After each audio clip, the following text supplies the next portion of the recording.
देखिए, अगर ट्रम्प साहब एक नॉर्मल से अमेरिकन सदर होते, रिपब्लिकन या डेमोक्रेट, तो शायद इतना हमारे जो हुकूमत है वो भी ना घबरा रही हो। हम्म।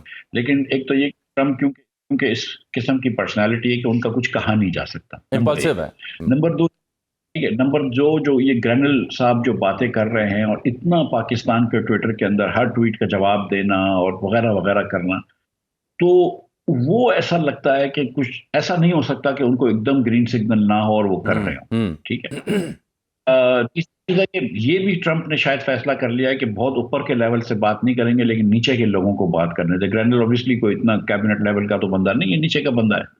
तो ऐसा नहीं है कि ट्रंप ने कोई ट्वीट किया हो या मारियो रूबियो ने कोई ट्वीट किया हाँ हो, जो इनके सेक्रेटरी ऑफ स्टेट होने, कोई कैबिनेट लेवल के हाँ, किसी मार्को आदमी ने रूबियो। ट्वीट नहीं किया। हम्म। तो वो इतना ऊपर तक नहीं गए। हम्म। और चौथा ये कि मैं अभी समझता हूँ कि अमेरिका के जो असल में जो मफादात हैं वो पाकिस्तान की सिक्योरिटी इस्टेब्लिशमेंट से रिलेशन में हैं, चाहे वो अफगानिस्तान के अंदर टेररिज्म को कंटेन करना हो या दीगर हम्म। चीजें करनी हो। और पाकिस्तान जितने बड़े मुल्क को डिस्टेबलाइज नहीं कर सकता अमेरिका। मतलब ये आईएमएफ को मना कर देना कि उनको पैसे ना दें और हमको किसी फाइनेंशियल डिफिकल्टी में धकेल देना, ये अमेरिका के भी इंटरेस्ट में नहीं है, ये हमारे किसी खित्ते के दोस्त या दुश्मन मुल्क के इंटरेस्ट में नहीं है। तो अब वो वहां तक तो नहीं जाएंगे। एक लिमिट पे वो उन्होंने जाहिर कर दिया है ट्रंप एडमिनिस्ट्रेशन में, मेरे ख्याल से, कि अदर थिंग्स बीइंग इक्वल, अगर हर चीज बाकी, ये चाहेंगे कि इमरान खान को आप रिहाई दे दें, लेकिन इसके आगे नहीं जा रहे वो। हम्म। मतलब ये कि ग्रैनुल के ऊपर नहीं जा रहे, इसके ऊपर नहीं लेकर जा रहे। अब गवर्नमेंट ऑफ पाकिस्तान क्या उसके काउंटर वो करती है वो भी देखना है। तो इन्होंने सबने सेफ साइड करने के लिए सबने निगोशिएशन शुरू कर दिए हैं। लेकिन मुझे इतनी उम्मीद नहीं देखिए, है। मुझे मतलब मुझे इस बात की खुशी है कि निगोशिएशन हो रहे हैं, और मैं, क्योंकि कभी ना कभी निगोशिएशन से ही हल निकलेगा, जब भी हल निकलेगा। ऑब्वियसली। लेकिन फिल फॉर इमरान खान साहब छूटते हुए नजर नहीं आ रहे, या हल नजर मुझे नहीं आ रहा। अच्छा, ये ट्रम्प फैक्टर के अलावा आपने ईयू की प्रेस रिलीज भी पढ़ी जीएसपी होगी। प्लस स्टेटस और ह्यूमन राइट्स की जो सिचुएशन के ऊपर उन्होंने मिलिट्री ट्रायल्स के ऊपर प्रेस रिलीज जारी की। यूके की सरकार को भी आप देख लें, फिर ट्रम्प एडमिनिस्ट्रेशन से भी आवाज़ें उठ रही हैं। तो जीएसपी प्लस स्टेटस हमने बड़ी मुश्किल से हासिल किया था। ये कितना सीरियस कंसर्न है ईयू का जो प्रेस रिलीज में आया था, और क्या ये स्टेटस रिवोक हो सकता है, अल्लाह ना करे?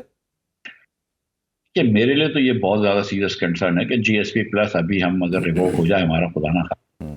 तो बहुत मुश्किल मुश्किल हो जाएगी हमको दीगर ममालिक से compete करना, जबकि हमारी बिजली भी इतनी महंगी है और बड़ी मुश्किल से हमको ये मार्केट शेयर ईयू कंट्रीज में मिला है। और मेरे ख्याल से ये जो 19 लोगों की जो रिहाई भी हुई है और जिसकी सजा प्रचार भी मुआफी। हुई है, जो कि हम्म। जी जी जी, हम्म। वो भी शायद इसके अंदर ये फैक्टर भी जरूर होगा। वो तो 1.5 साल हो गए थे, साल हो गया था उनको सजा का, लेकिन ये फैक्टर भी जरूर होगा।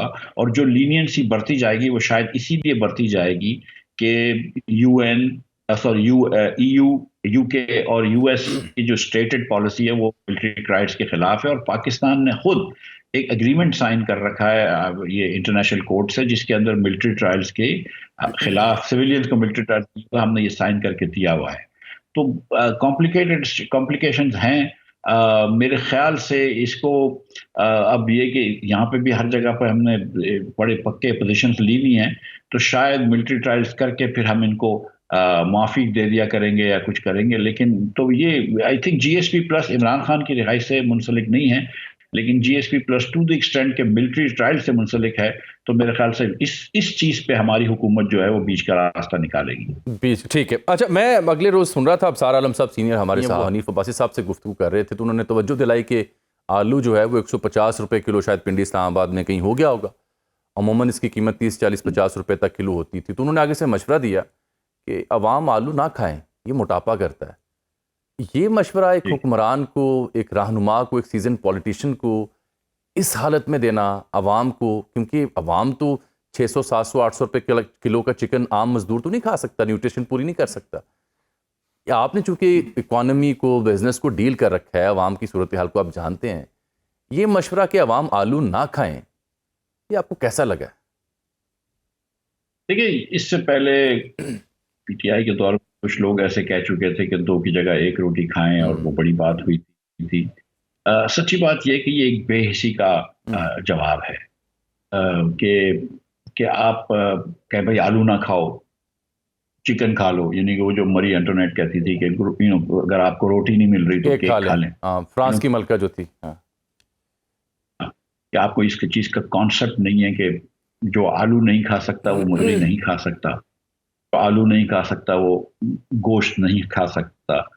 तो इसमें मेरे ख्याल से थोड़ी सी ह्यूमिलिटी दिखानी चाहिए, हम लोग को आजिज़ी थोड़ी सी दिखानी चाहिए और कहना चाहिए कि हाँ, आलू महंगा है, हमको कोशिश करनी चाहिए कि आलू को सस्ता करें, ना कि लोगों को ये तलकीन करें कि आलू ना खाओ। मेरे ख्याल से ये थोड़ी सी बेहिसी है। बेहिसी है। तो इस बेहिसी को देखते हुए उड़ान पाकिस्तान नामी एक प्लान भी आया है, कभी विजन 2025 नामी प्रोग्राम था। तो उड़ान से आप कितने पूरी उम्मीद हैं, वाकई उड़ पाएगा पाकिस्तान?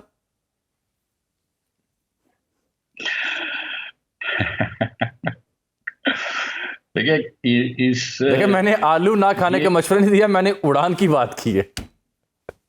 जी, मैं समझ गया आपसे। देखिए, गुजारिश ये है कि इसमें कोई प्लान नहीं है, ठीक है? अच्छा। ये इन्होंने अपनी उम्मीद कर दी कि अल्लाह करे हम 62 बिलियन डॉलर्स का एक्सपोर्ट कर लें 2029 में। कैसे करेंगे ये नहीं बताया, ठीक है? इन्होंने कहा कि चाहते हैं कि investment to GDP ratio Pakistan में बढ़ जाए। कैसे बढ़ेगा ये नहीं बताया। सेविंग्स बढ़ जाए पाकिस्तान में, कैसे बढ़ेगी ये नहीं बताया। तो वो पहले मुस्लिम लीग के 3 ईज होते थे, अब वो आजकल महंगाई का दौर है तो 3 की जगह 5 ईज लगा दिए कि उन्होंने कहा चलो 5 ईज कर दो। और अगर आप एक वैसे मैं आपको बताऊं कि अगर आप इसको प्रिंट करें तो आप देखेंगे कि अलग अलग फॉन्ट हैं और अलग अलग स्पेसिंग करी हुई है, कि कोई राइट जस्टिफाइड है और कोई सेंट्रल जस्टिफाइड स्पेसिंग है। उसका मसला ये है कि वो डिफरेंट मिनिस्ट्रियों से उठाया है, वो चीजें डाली और किसी ने मतलब ये सीरियसली एक कोई जामे प्रोग्राम नहीं है। ये हुकूमत की एक पीआर का स्टंट है कि भाई उड़ान पाकिस्तान होगी।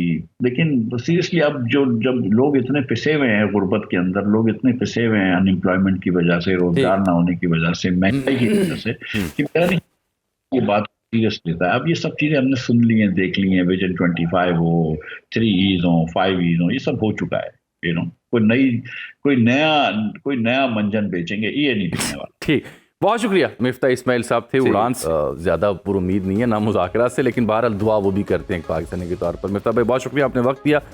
नाज़रीन, यहाँ लाइव जाम में वक्त है एक छोटी सी ब्रेक का। ब्रेक के बाद वापस आएंगे तो public pulse on social media का जायज़ा लेंगे कि आज सोशल मीडिया पे पब्लिक किन चीज़ों को डिस्कस कर रही है और क्यों कर रही है। लाइव जाम में फिर से आपको खुशामदीद कहते हैं। वक्त हुआ चाहता है पब्लिक पल्स को जांचने का कि सोशल मीडिया पे अवाम किन मौज़ूआत पे बात कर रहे हैं और क्या बात कर रहे हैं।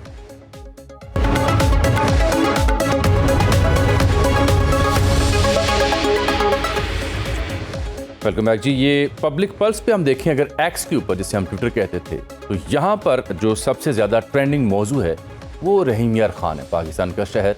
और ये इसलिए तवज्जो का हामिल है कि यहाँ जो अमारात के सदर हैं शेख मोहम्मद बिन जैद अल नहान, मैंने अपने इंट्रो में भी जिक्र किया कि वो यहाँ पे दौरे पर पहुँचे हुए हैं। वज़ीर आज़म पाकिस्तान शहबाज शरीफ साहब ने उनका इस्तकबाल किया, उनके साथ दीगर शयूख भी यहाँ तशरीफ़ लाए हैं।